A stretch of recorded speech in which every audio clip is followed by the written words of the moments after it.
Mi hijo sufrió una disección aórtica con ruptura, necesitaba cirugía urgente. Mi esposo es cardiólogo, pero no le llamé. Tomé un taxi directo al hospital. En mi vida anterior, le rogué que volviera para salvar a nuestro hijo. Él regresó con la ambulancia y consiguió una cama. Pero como olvidó su móvil, no pudo contestar la llamada de Linda, su primer amor, quien sufrió un infarto y murió en la ambulancia. Él desapareció 3 meses. Cuando volvió, actuó como si nada hubiera pasado. Incluso cocinó el día del cumpleaños de nuestro hijo. Pero había envenenado la comida. Me agarró del cuello y me cortó la garganta con un bisturí. Tú me obligaste a volver a casa por nuestro hijo. Si hubiera contestado la llamada de Linda ese día, ella no habría muerto. Toda tu familia son asesinos, y todos pagarán con sus vidas. Al abrir los ojos de nuevo, había regresado al día en que mi hijo enfermó. Esta vez, él contestó la llamada de su primer amor. Pero después, me suplicó de rodillas que lo perdonara. Capítulo 1. Laura, entiendo su situación, pero de verdad no hay camas disponibles. El hombre frente a mí era Samuel, colega de mi esposo Santiago y el médico de guardia hoy. Después de renacer, traje a mi hijo al hospital inmediatamente, pero Samuel ni siquiera lo miró. Nos bloqueó la entrada al departamento de cirugía cardiovascular. Mi hijo lloraba en silencio. En el taxi ya no tenía fuerzas ni para gritar de dolor. Mi madre daba vueltas desesperada. ¿Cómo que no hay camas?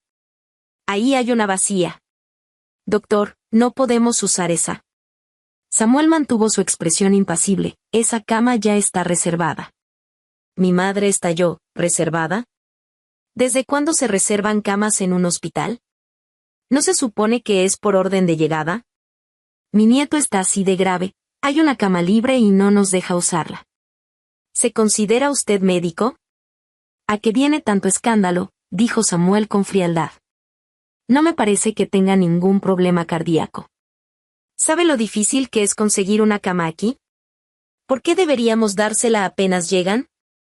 Luego se dirigió a mí. Laura, no quiero tener que decirlo de forma más directa. Si siguen con esta actuación, llamaré a seguridad. Su rostro mostraba enojo, como si nuestro comportamiento lo ofendiera profundamente. En pocos minutos, se había reunido un grupo de familiares de otros pacientes. Al escucharlo, comenzaron a murmurar. ¿Quién no ha esperado 10 días o más para una cama? ¿Se creen de la realeza? Fingir estar enfermos y todavía hacer escándalo. Si tanto quieren hospitalizarse, ¿por qué no compran el hospital? Entre los insultos, mi hijo estaba recostado en el hombro de mi madre con los ojos cerrados, empapado en sudor, temblando de dolor.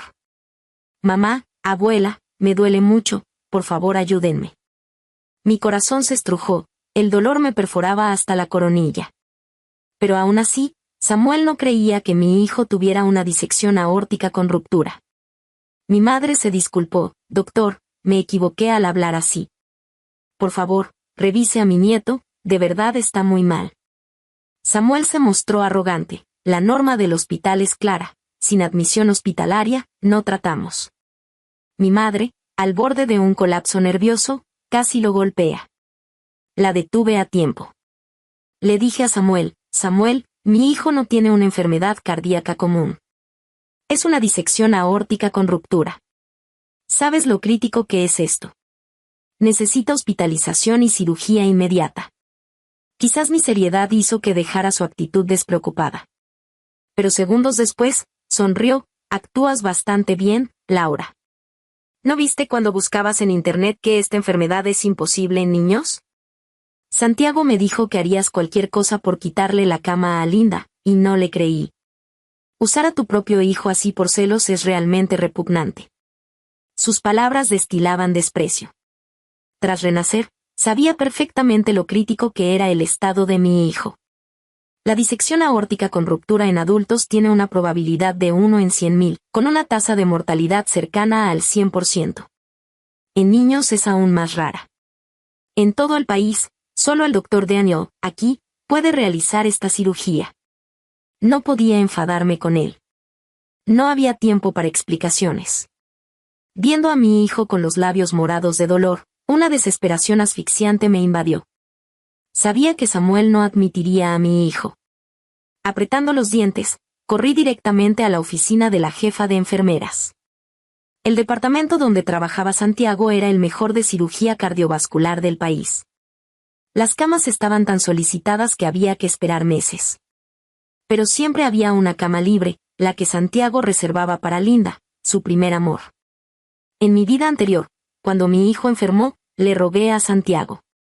Al principio dijo que no había camas, pero finalmente accedió a dejar que mi hijo usara esa cama temporalmente. Él mismo volvió con la ambulancia para recogerlo. En esa media hora, Linda tuvo un ataque cardíaco y no pudo contactarlo. Murió en la ambulancia. Santiago desapareció ese día después de llevar a nuestro hijo al hospital. No reapareció hasta 3 meses después, cuando nuestro hijo fue dado de alta. Había renunciado a su trabajo, dijo que quería pasar más tiempo con nuestro hijo. Me recogía y llevaba al trabajo todos los días, cocinaba, ayudaba con las tareas. Justo cuando pensé que finalmente se dedicaba a la familia, el día del cumpleaños de nuestro hijo, envenenó la comida. Mi hijo y mi madre murieron en agonía. A mí me mantuvo consciente con drogas, me llevó en coche a la tumba de Linda y me obligó a arrodillarme y pedir perdón. No entendía que había hecho mal. Linda siempre tuvo problemas cardíacos. Después de su trasplante, no tomaba sus medicamentos correctamente, lo que causaba insuficiencias cardíacas frecuentes. El día de su ataque, ¿no podía haber llamado al 112 en lugar de solo a Santiago? Cuando su vecino la encontró, ¿por qué no fue al hospital más cercano, sino que vino a uno a 30 kilómetros de distancia donde trabajaba Santiago? Fue claramente su propia irresponsabilidad la que la mató. ¿Por qué Santiago me culpaba a mí? Santiago no soportaba que dijeran nada malo de Linda. Con ojos llenos de tristeza, me dijo, nuestro hijo siempre estuvo bien, ¿cómo pudo enfermarse del corazón de repente? Seguro que manipulaste algo para que yo no contestara la llamada de Linda, haciéndola perder su oportunidad. Laura, te lo dije 1000 veces, Linda y yo solo somos amigos. ¿Por qué siempre la atacas? Dejó de tomar sus medicinas por tu culpa. La que merece morir eres tú. No entendía nada. Pero no me dio oportunidad de explicar. Tú mataste a Linda. Ahora vas a sentir lo que es morir con el corazón destrozado. Pasó un bisturí desde mi garganta hasta mi pecho y metió la mano para aplastar mi corazón. Al recordar esto, el dolor parecía todavía presente en mi cuerpo. No pude evitar estremecerme. Pensando en mi hijo en estado crítico, irrumpí en la oficina de la jefa de enfermeras y me arrodillé. Jefa de enfermeras, sé que usted puede asignar camas. No necesitamos una habitación, podemos quedarnos en el pasillo. Mi hijo tiene una disección aórtica con ruptura. En toda la ciudad, solo el doctor Daniel puede salvarlo. Por favor, contáctelo. Salve a mi hijo. Por mi hijo, dejé a un lado toda dignidad y golpeé mi cabeza contra el suelo una y otra vez. La jefa de enfermeras pareció conmoverse y tomó su teléfono para salir, pero Samuel la detuvo. Jefa de enfermeras, ¿de verdad le cree? ¿No ve que está actuando? Esta mujer es capaz de cualquier cosa. Hace años, cuando Santiago iba a irse al extranjero con su primer amor, ella lo denunció con una carta anónima y lo separó. Luego usó la influencia de su padre, el director del hospital, para obligar a Santiago a casarse con ella. Por celos, es capaz de todo. Dice que el niño tiene disección aórtica, pero quién sabe si no fue ella quien lo golpeó. Las palabras de Samuel convencieron a la jefa de enfermeras. Guardó su teléfono y dijo amablemente, lo siento, señora Laura. Sin diagnóstico médico, no podemos admitir pacientes. Capítulo 2. Pensé que si no contactaba a Santiago, él buscaría a Linda y la tragedia de la vida pasada no se repetiría.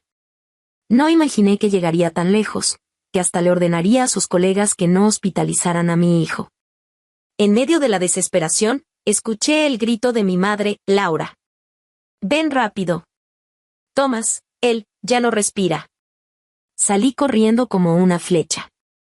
Mi hijo estaba desplomado sobre el hombro de mi madre, con los brazos colgando. Extendí la mano para buscar el pulso en su cuello. Al tocarlo, no sentí nada. El corazón se me encogió, la mente se me quedó en blanco. Casi por instinto grité, rápido. Acuéstenlo en el suelo. Mi madre se dejó caer al suelo y yo me arrodillé de inmediato para hacerle RCP a mi hijo. Presionaba con fuerza el pecho de mi hijo. Mi madre corrió hacia la estación de enfermeras, se arrodilló en el suelo sin parar de golpear su cabeza contra el piso. Por favor, sálvelo. Está así y no pueden dejarlo morir. Todos los que estaban alrededor se quedaron atónitos. Una enfermera intentó acercarse para revisar, pero Samuel la detuvo. Por favor, no interrumpan nuestro trabajo. Aunque nadie me ayudó, gracias a mi persistencia, después de varios minutos mi hijo finalmente recuperó el pulso. Lentamente abrió los ojos y susurró débilmente, «Mamá». ¡Qué alivio! Lloré de emoción y lo abracé con fuerza. Solo entonces caí en cuenta, mi hijo casi muere en el hospital. Al pensarlo, sentí un dolor desgarrador en el corazón. Mi hijo me preguntó en voz baja, «Mamá, ¿me voy a morir? ¿Este no es el lugar donde trabaja papá? ¿Por qué no viene a salvarme?». La voz infantil del niño hizo que el lugar quedara en silencio absoluto.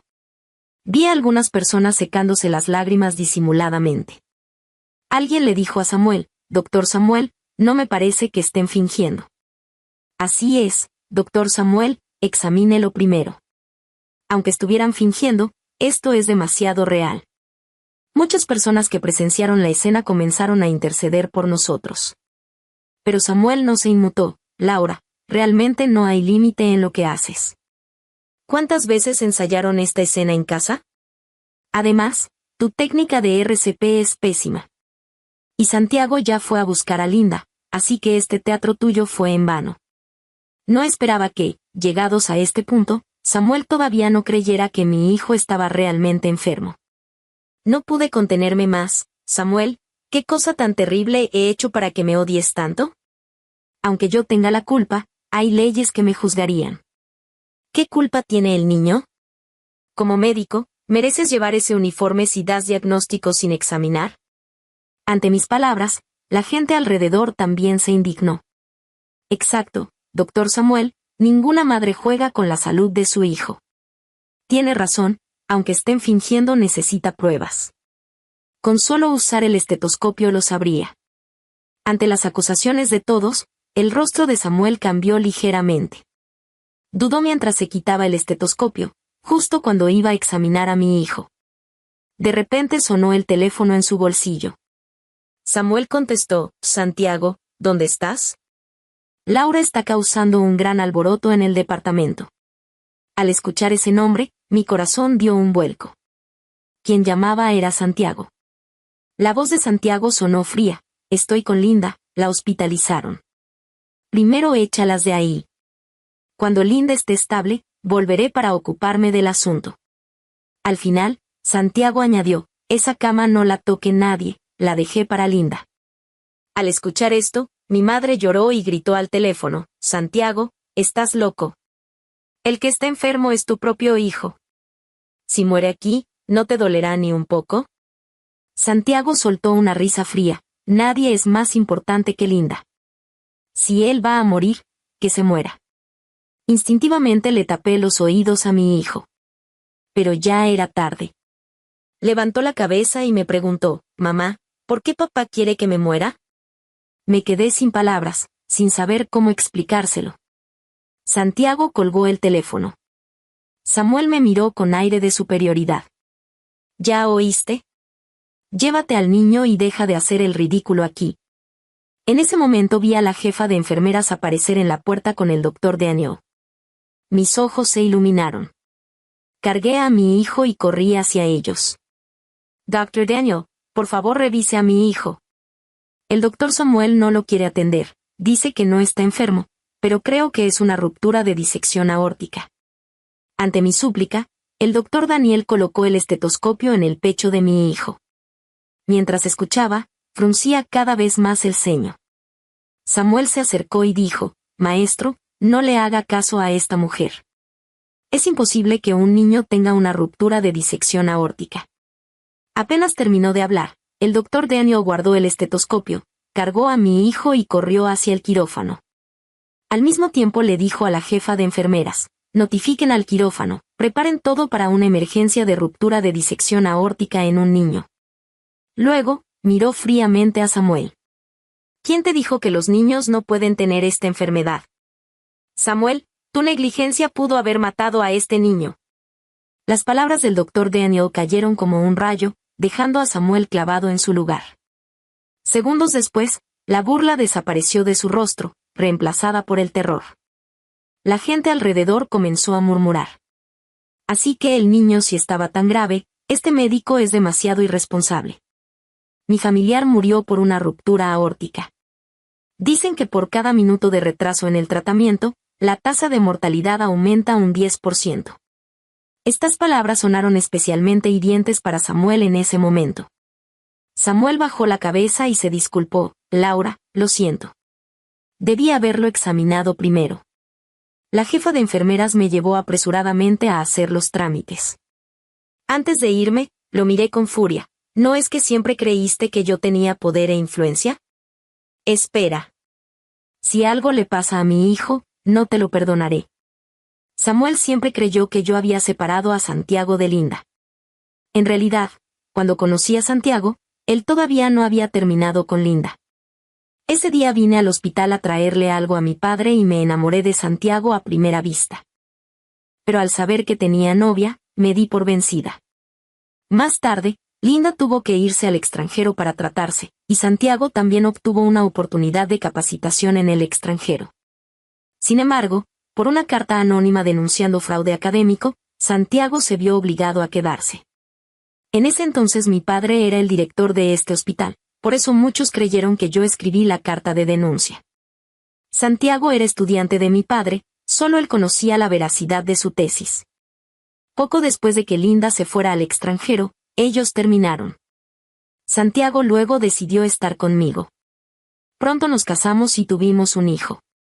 No imaginé que después de tantos años, aún habría gente convencida de que yo destruí su relación. Incluso por eso, casi matan a mi hijo.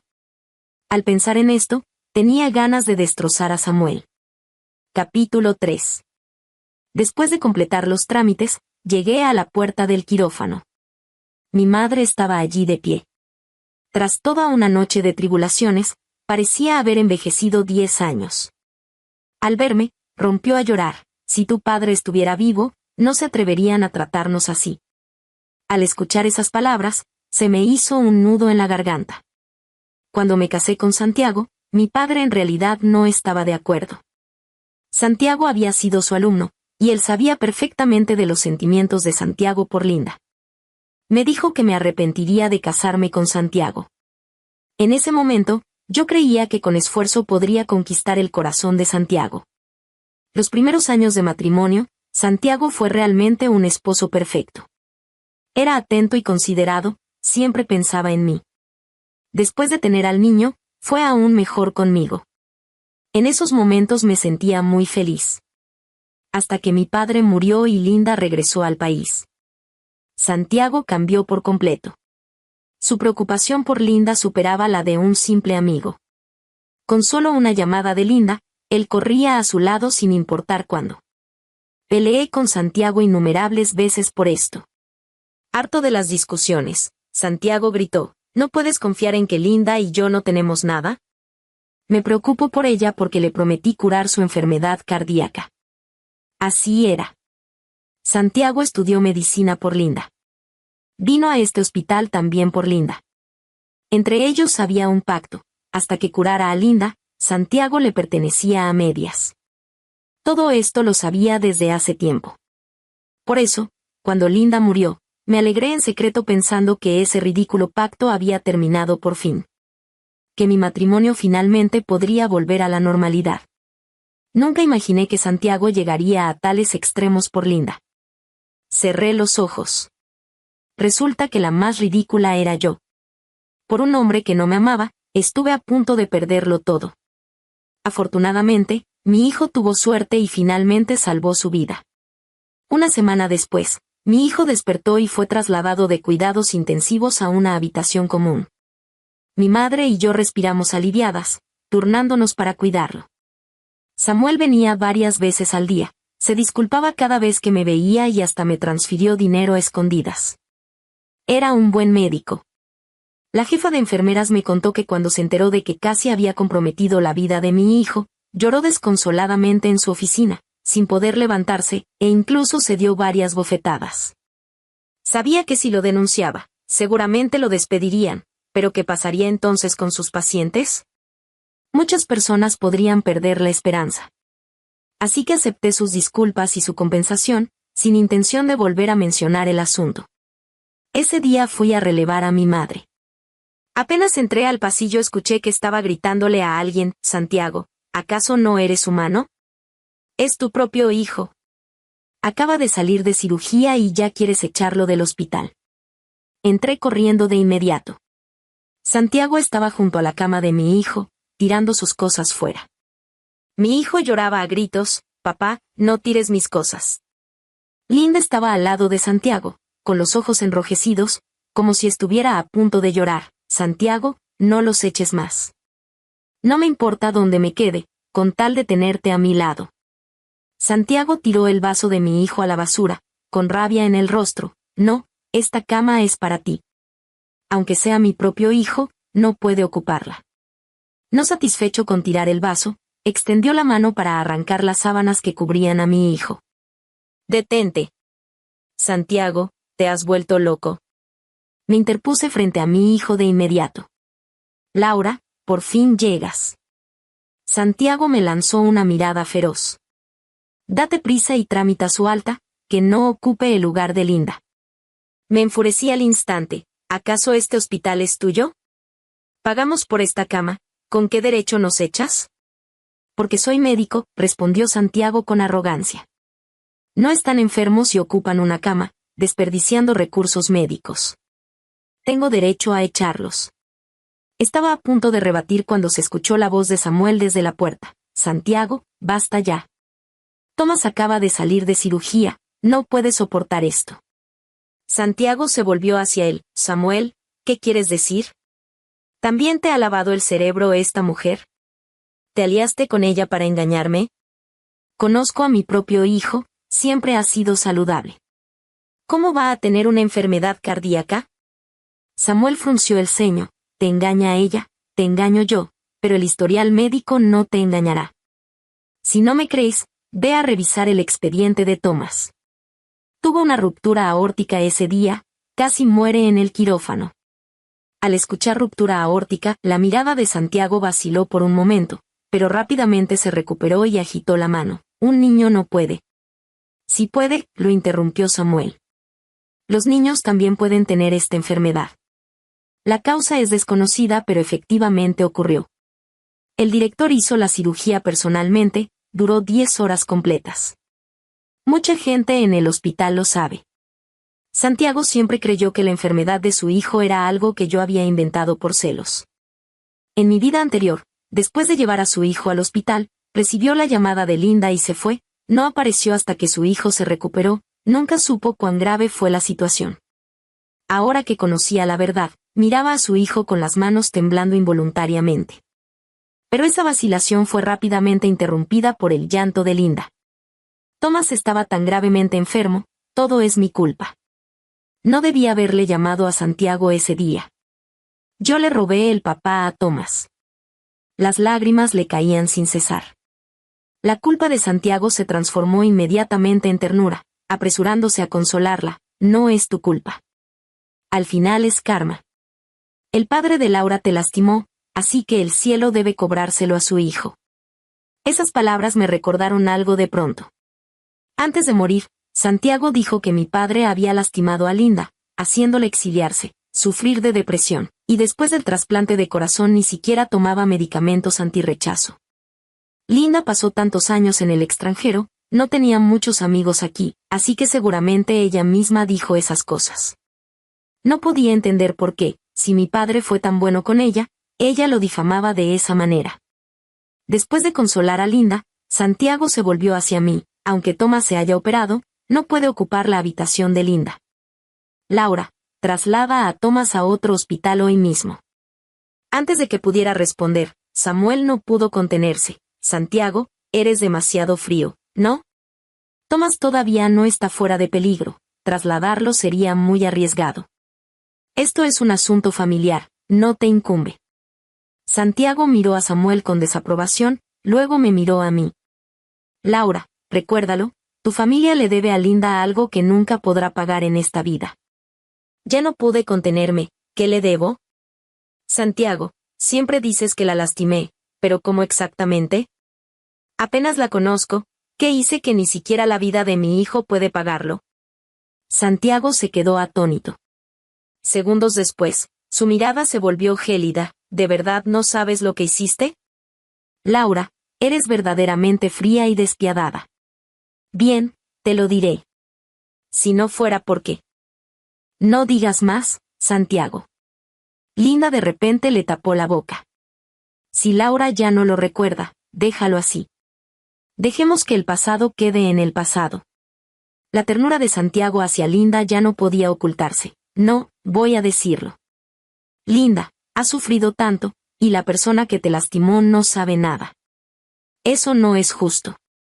Sin importarle el rostro pálido de Linda, continuó diciéndome, Laura, fue tu padre quien incitó a Linda a irse al extranjero.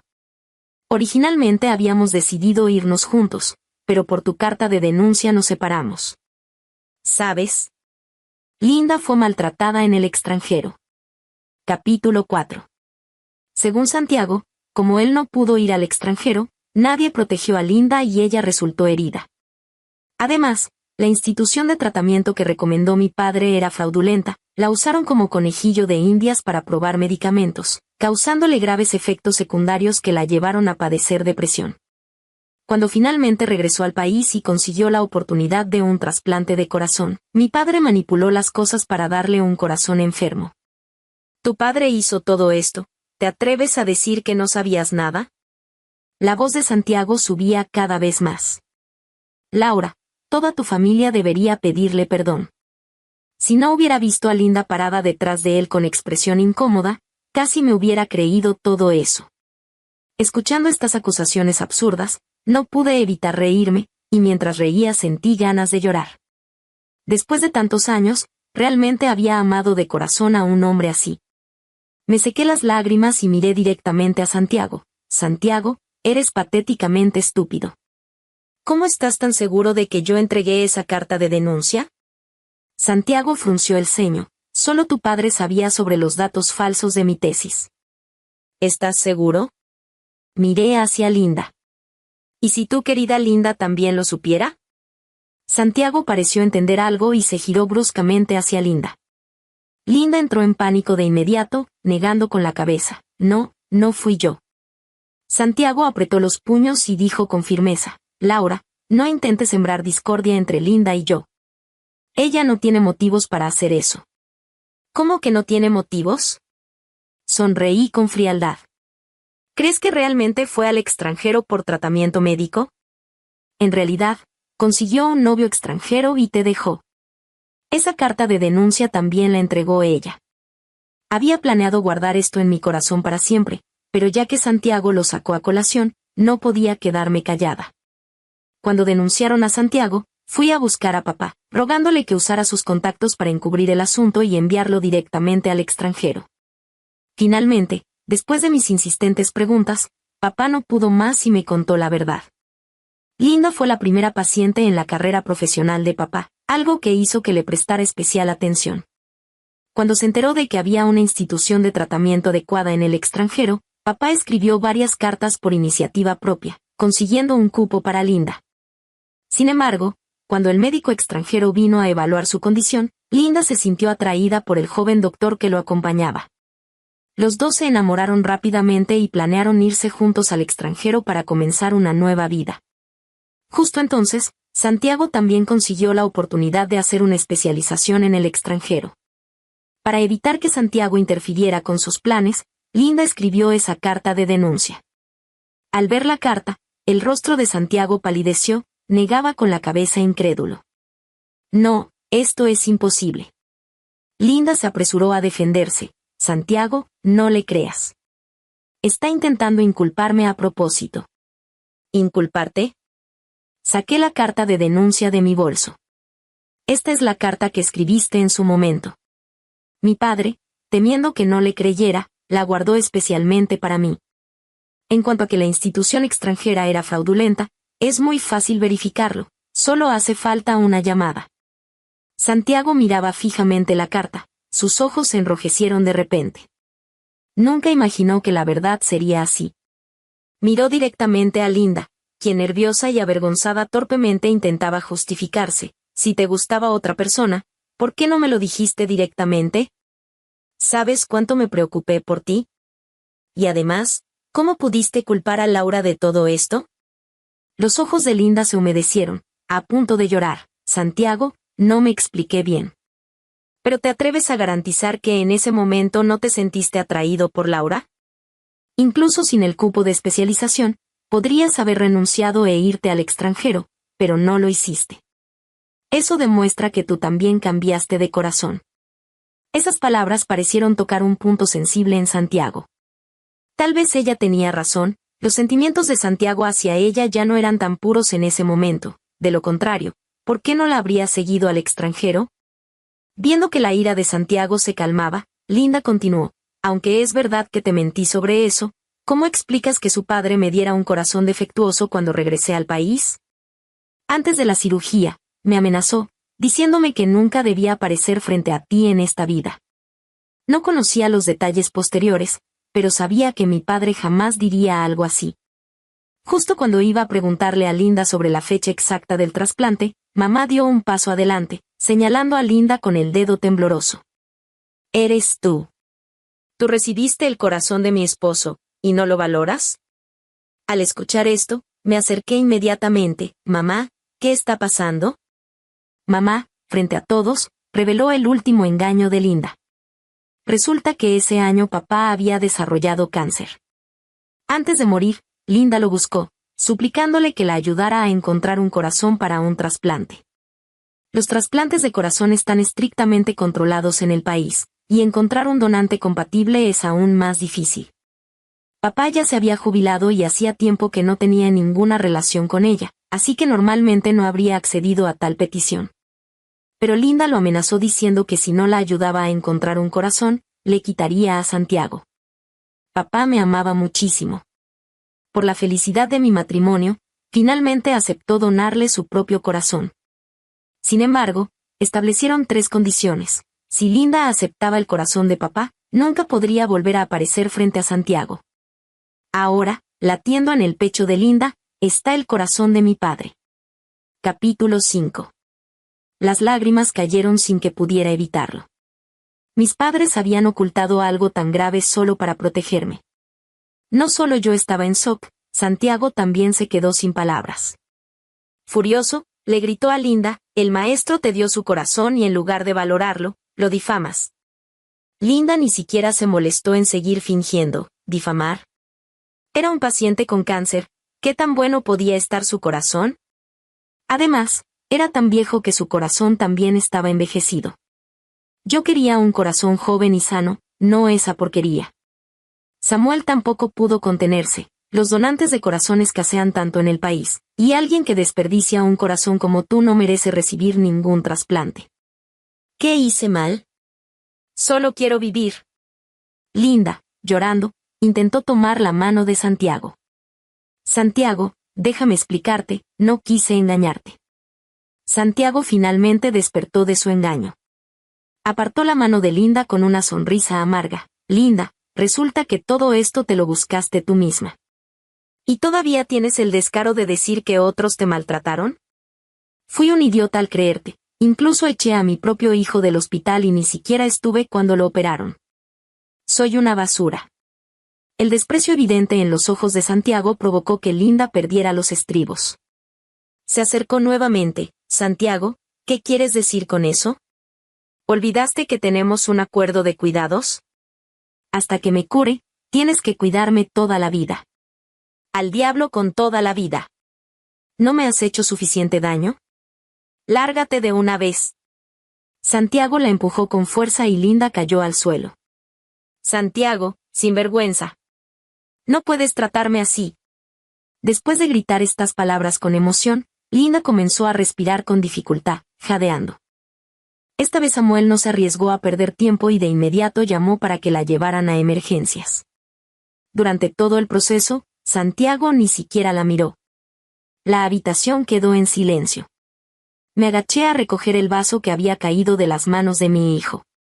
Santiago, como despertando de repente, cayó de rodillas frente a mí. Cariño, me equivoqué. Escuchaste todo, Linda me engañó. Por favor, perdóname. Su rostro mostraba una sinceridad calculada. Al ver que no reaccionaba, Santiago continuó, sé que no puedes perdonarme de la noche a la mañana. Te prometo que en un tiempo renunciaré al trabajo para estar contigo y con el niño. Por su trabajo, Santiago rara vez estaba en casa. Y cuando tenía tiempo libre, siempre corría donde Linda. Antes yo me quejaba constantemente de que no estaba en casa, así que en mi vida anterior, cuando renunció de repente, incluso me emocioné por un tiempo. Pero su supuesta compañía terminó con toda mi familia muerta de forma violenta. Pensando en esto, suspiré profundamente y dije con calma, Santiago, divorciémonos. Al escuchar la palabra divorcio, Santiago se quedó petrificado, sin poder reaccionar. Sacudía la cabeza una y otra vez, no podemos divorciarnos. Dame una oportunidad más. Aunque no me necesites, piensa en el niño, un niño no puede estar sin su padre.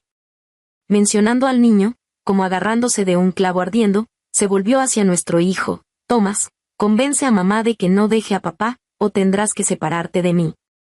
Cuando Santiago dijo esto, me preocupé un poco, después de todo, mi hijo solía depender bastante de él. Para mi sorpresa, mi hijo negó con la cabeza sin dudar, no quiero.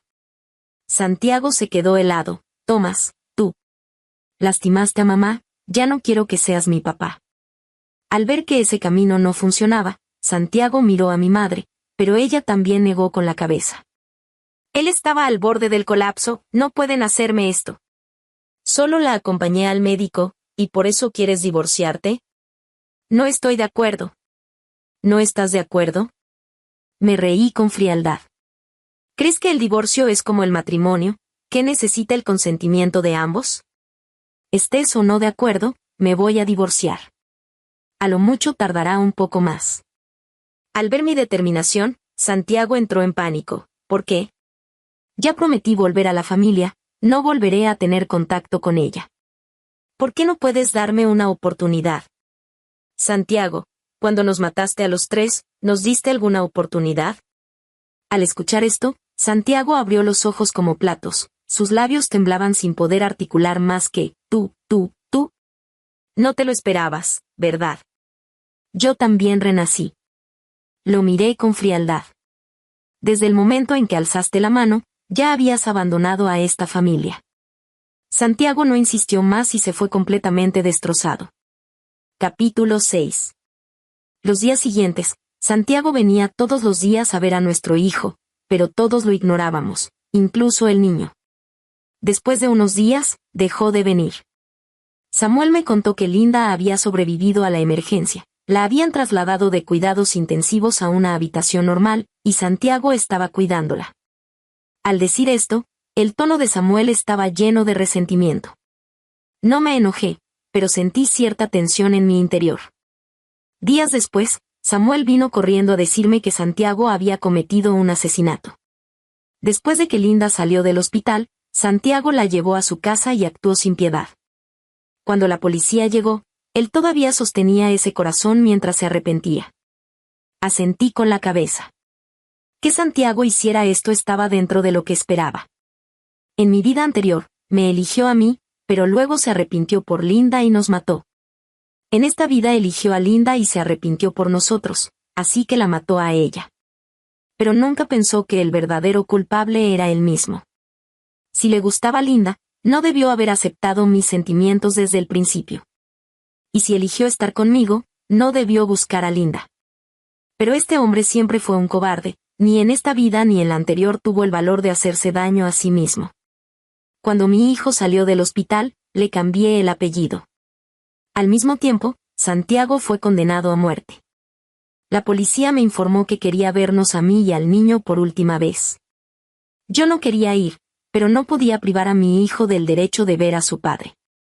Le pregunté si quería ir a verlo una última vez, y su respuesta fue sorprendentemente firme. No tengo un padre así, ese tipo de padre no merece que lo recuerde. Asentí y abracé a mi hijo. Al parecer, realmente había madurado. Si te gustó esta historia, por favor haz clic en suscribir a mi canal.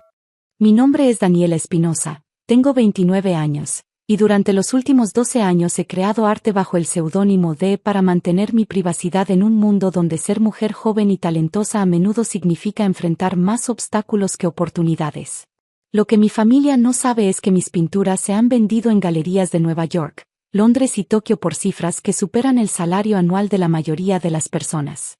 Todo comenzó cuando tenía 17 años y mi primo Alejandro, entonces estudiante de administración de empresas, descubrió que yo pintaba en el ático de la casa de mi abuela. Él tenía 24 años y acababa de regresar de un MBA en España con ideas grandiosas sobre inversiones en arte. Daniela, me había dicho mientras observaba mis lienzos, tienes talento natural, pero el arte es más que solo pintar. Se trata de networking, mercadeo, de entender el negocio. Si alguna vez quieres ser tomada en serio, necesitarás ayuda profesional. En ese momento, su oferta de representarme pareció genuina. Alejandro tenía contactos en galerías pequeñas, entendía los aspectos comerciales que a mí me abrumaban, y prometía dividir las ganancias equitativamente. Lo que no anticipé era que gradualmente comenzaría a presentarse como el curador artístico de mis obras, luego como el director creativo y finalmente como el artista principal mientras yo me convertía en su asistente talentosa. Durante los primeros años, la arrangement funcionó relativamente bien. Alejandro vendía mis pinturas en galerías medianas por precios decentes, y yo recibía suficiente dinero para concentrarme completamente en mi arte. Pero conforme mis obras comenzaron a atraer atención internacional, noté que Alejandro empezó a tomar más crédito del que habíamos acordado. Para 2018, había desarrollado un estilo distintivo que combinaba técnicas clásicas mexicanas con influencias contemporáneas europeas. Mis pinturas exploraban temas de identidad femenina y resistencia cultural de maneras que resonaban profundamente con coleccionistas internacionales. Pero cuando las revistas de arte escribían reseñas, citaban a Espinosa como el genio detrás de las obras, mientras que D. era mencionada como una colaboradora talentosa. El punto de ruptura llegó el año pasado cuando Alejandro anunció que abriría su propia galería en la Roma Norte, el distrito artístico más prestigioso de la Ciudad de México. Es momento de que tengas tu espacio propio, me explicó, pero cuando vi los documentos legales, descubrí que la galería estaría completamente a su nombre, y yo sería listada como artista residente, esencialmente una empleada. Alejandro, le dije durante nuestra reunión en su oficina llena de mis propias pinturas, creo que necesitamos renegociar nuestro acuerdo. Daniela respondió con ese tono paternalista que había desarrollado a lo largo de los años, entiendo que quieras más reconocimiento, pero el mundo del arte es complicado. Tú eres brillante con el pincel, pero yo manejo la parte comercial. Cada uno tiene su rol. Fue en ese momento que tomé la decisión que cambiaría todo. Durante los últimos 6 meses, había estado trabajando secretamente con Victoria Belmont, una de las coleccionistas más influyentes de Europa, quien había estado rastreando la identidad real detrás de las pinturas firmadas después de verlas en una exposición en París. Victoria había contactado directamente mi cuenta de Instagram artística, que mantenía separada de mi identidad familiar, después de reconocer mi estilo en una publicación. Durante meses, habíamos estado correspondiendo sobre una posible exposición individual en su galería privada de Londres, pero ella insistía en conocer personalmente al artista antes de proceder. El arte es intensamente personal, me había escrito en uno de sus emails. Necesito entender la visión del creador, no solo las interpretaciones de intermediarios. Mientras tanto, Alejandro había estado preparando meticulosamente la inauguración de Galería Espinosa. Había invertido una fortuna en el espacio, pisos de mármol travertino, sistemas de iluminación de grado museo, y un sistema de seguridad que protegía mis pinturas como si fueran tesoros nacionales. La ironía no se me escapaba. Durante las semanas previas a la inauguración, observé cómo Alejandro ensayaba su presentación frente al espejo de su oficina. Había memorizado biografías de artistas famosos, estudiado tendencias del mercado internacional, y preparado respuestas sofisticadas para preguntas técnicas sobre su proceso creativo. Es crucial proyectar autoridad, me explicó mientras yo organizaba las invitaciones. Los coleccionistas serios no compran arte, compran al artista. Necesitan creer en la persona detrás de la obra. La noche de la inauguración llegó con esa energía eléctrica que solo existe en eventos donde el dinero, el arte y el ego se intersectan. Galería Espinosa brillaba bajo las luces profesionales, transformando mis pinturas en joyas que parecían flotar en las paredes blancas inmaculadas. Llegué temprano, vestida con un vestido negro sencillo que contrastaba deliberadamente con el traje de diseñador italiano que Alejandro había elegido para su debut como artista establecido. Me posicioné cerca de la entrada, oficialmente como coordinadora de eventos, pero realmente para observar cómo se desenvolvía la noche. Los invitados comenzaron a llegar alrededor de las 7, coleccionistas privados, directores de museos, críticos de arte, y socialites que consideraban estas inauguraciones como eventos de networking disfrazados de apreciación cultural. Alejandro se movía entre ellos con la confianza de alguien que había ensayado este momento durante meses. Bienvenidos a Galería Espinosa, anunció cuando el salón se llenó. Esta noche celebramos no solo un nuevo espacio, sino una nueva era en el arte mexicano contemporáneo. Escuché desde el fondo mientras explicaba su filosofía artística, usando vocabulario que habíamos desarrollado juntos durante años de conversaciones sobre mi trabajo. Era surreal escuchar mis propias ideas sobre color, composición y simbolismo cultural saliendo de su boca como si las hubiera concebido él mismo. El arte debe funcionar como un puente entre tradiciones ancestrales y realidades contemporáneas, declaró frente a una de mis pinturas más complejas, una pieza que había tardado 8 meses en completar. Cada pincelada representa un diálogo entre el pasado y el futuro de nuestra identidad mexicana. Los murmullos de aprobación llenaron el salón. Varios coleccionistas se acercaron para hacer preguntas más específicas sobre técnicas y materiales. Preguntas que Alejandro respondía con información que yo le había proporcionado durante años de trabajar juntos. Victoria Belmont llegó exactamente a las 8, como había confirmado en nuestros mensajes secretos. Era una mujer elegante de unos 50 años, vestida con un traje de Chanel que probablemente costaba más que el coche de Alejandro. Su presencia cambió inmediatamente la dinámica del evento. Las conversaciones se volvieron más intensas, las posturas más erectas. Señor Espinosa, se dirigió directamente a Alejandro, he estado siguiendo su trabajo durante algún tiempo. Sus pinturas tienen una autenticidad emocional que es rara en el arte contemporáneo. Alejandro prácticamente irradiaba satisfacción. Muchas gracias, señora Belmont. Invertir en arte real requiere sofisticación que personas como mi asistente Daniela simplemente no poseen. Es una diferencia entre entender el arte intelectualmente versus vivirlo visceralmente. Me señaló casualmente donde yo estaba arreglando catálogos, reduciéndome a decoración humana en su momento de triunfo. Victoria asintió pensativamente mientras caminaba hacia mi pintura más reciente, una pieza que exploraba la maternidad a través de símbolos prehispánicos. Esta obra en particular me fascina. Hay algo en la técnica de las sombras que me recuerda al trabajo de una artista que he estado intentando contactar. Una artista que firma simplemente como V. Vi cómo el color se drenaba ligeramente del rostro de Alejandro. Ah, sí, esa artista. He escuchado el nombre. Curiosamente, continuó Victoria, examinando de cerca las pinceladas, esta técnica de layering es idéntica a la que vi en las obras de Dee en París.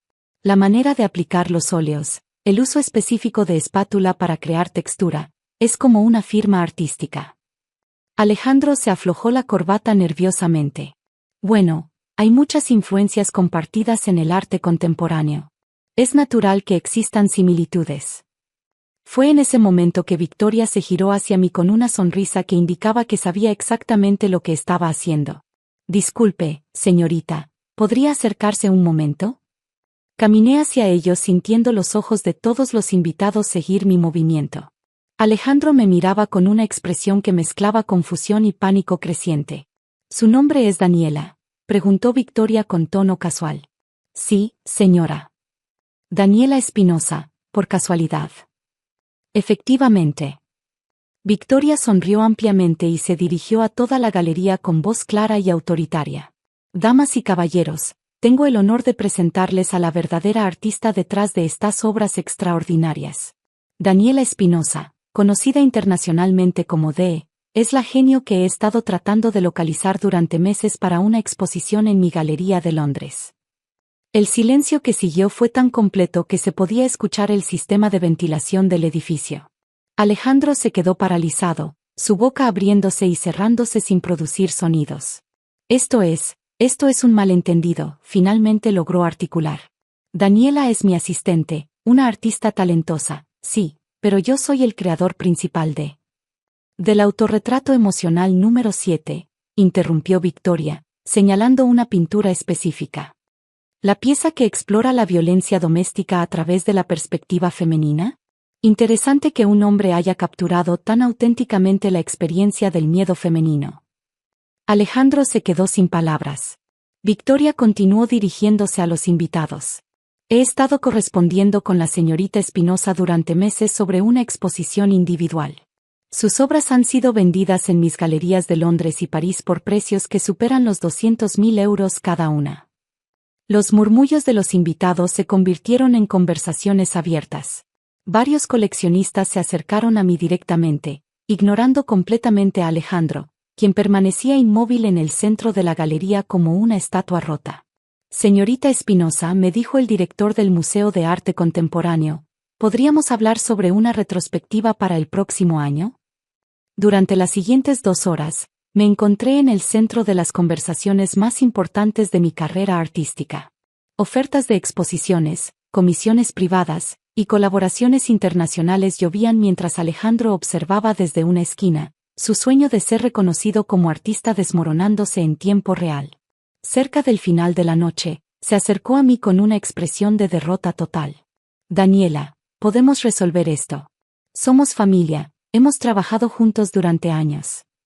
Tienes razón, Alejandro, respondí con calma, hemos trabajado juntos. Yo he creado arte, y tú has tomado crédito por él. Eso se acaba esta noche. Victoria, quien había estado observando nuestro intercambio, se acercó con documentos en la mano. Señorita Espinosa, tengo contratos preliminares para 3 exposiciones individuales en Londres, París y Nueva York. Si está lista para firmar, podemos establecer representación internacional exclusiva. Tomé los documentos con manos que apenas temblaban. Después de años de permitir que otros hablaran por mi arte, finalmente tenía la oportunidad de hablar por mí misma. Los meses siguientes fueron transformadores. La exposición en Londres se agotó en la primera noche, estableciendo récords de venta para una artista mexicana emergente. Las reseñas internacionales elogiaron la autenticidad emocional y la técnica impecable de D., finalmente revelada como Daniela Espinosa. Alejandro intentó continuar operando Galería Espinosa, pero sin mis obras como atractivo principal, el espacio luchó por atraer tanto artistas como coleccionistas. Eventualmente tuvo que vender, irónicamente, a una consortilla de inversionistas que me ofreció la primera opción de compra. 6 meses después de la inauguración desastrosa, reabrí el espacio como Galería D., dedicada exclusivamente a promover artistas mujeres latinoamericanas emergentes. Alejandro asistió a la reinauguración, no como familiar arrogante, sino como un visitante más que admitía silenciosamente mis pinturas desde la periferia. Victoria se convirtió no solo en mi representante internacional, sino en una mentora que me enseñó que el mundo del arte, aunque complicado, tiene espacio para autenticidad cuando tienes el coraje de reclamar tu propia voz. En mi estudio actual, rodeada de lienzos que llevan orgullosamente mi nombre completo, a veces pienso en esa noche cuando mi verdadera identidad se reveló frente a una galería llena de extraños. No fue solo el momento cuando recuperé mi arte, fue el momento cuando recuperé mi poder de definir quién soy como artista y como mujer. Porque al final, el arte más poderoso no es aquel que impresiona a críticos o vende por millones, sino aquel que te permite finalmente firmar tu propio nombre sin pedir permiso a nadie más.